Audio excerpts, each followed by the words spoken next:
محترمہ فاطمہ جناح 31 جولائی 1893 کو جناح پونچا اور والدہ مٹھی چائے کے گھر کراچی میں پیدا ہوئی۔ فاطمہ جناح اپنے 7 بہن بھائیوں میں سب سے چھوٹی تھیں۔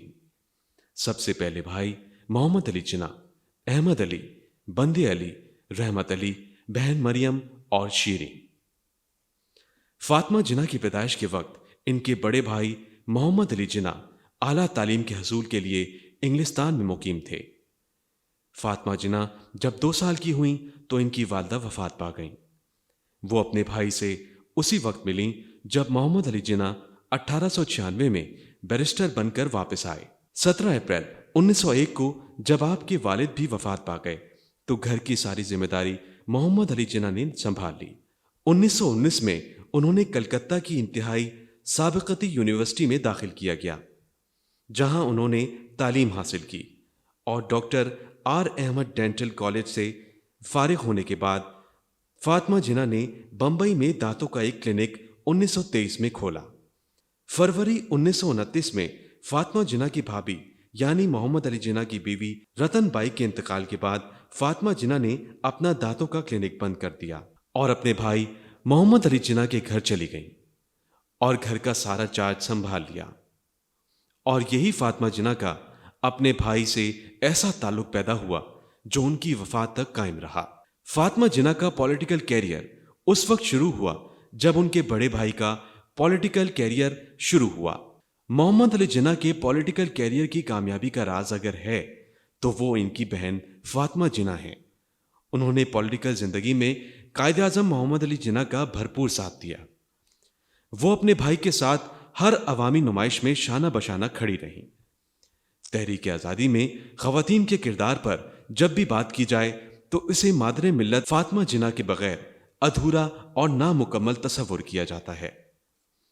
محترمہ فاطمہ جناح نے قائد اعظم کے شانہ بشانہ خواتین کو بیدار کرنے کا کارنامہ سر انجام دیا۔ قیام پاکستان کے بعد مہاجرین کی بحالی، آباد کاری اور خواتین کے لیے اداروں کے قیام میں لازوال کردار ادا کیا۔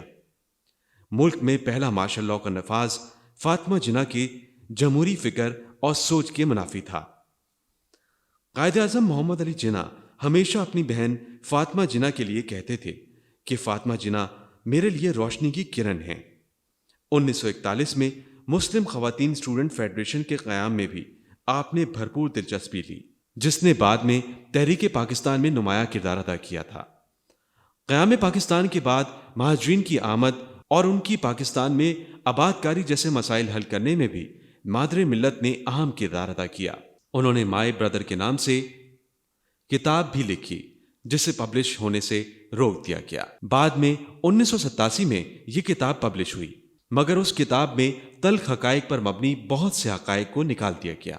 9 جولائی 1967 میں فاطمہ جناح پراسرار طور پر ہلاک ہوئی۔ اس وقت حکومت نے کہا انتقال کی وجہ ہارٹ اٹیک ہے، لیکن حقائق کچھ اور تھے اور بتایا کچھ اور گیا۔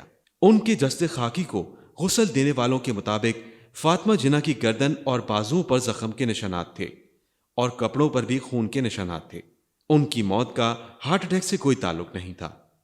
ان کی موت سے قبل 1 دن پہلے انہوں نے ایک شادی میں شرکت کی تھی اور ان کی صحت بالکل ٹھیک تھی۔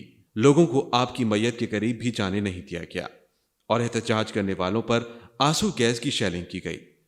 تحقیقات کے لیے نہ تو کوئی GIT بنائی گئی اور نہ ہی کوئی سوموٹو لیا گیا۔ آپ کے بھتیجے بیرسٹر بھائی نے آواز اٹھانے کی کوشش کی، لیکن ان کی کسی نے نہ سنی۔ ان کا کہنا تھا کہ فاطمہ جناح کو قتل کیا گیا ہے۔ فاطمہ جناح کو ان کے بھائی کے مزار کے احاطے میں دفن کیا گیا ہے۔ اسی طرح ان کا سنہرا باپ ہمیشہ یاد دلاتا رہے گا۔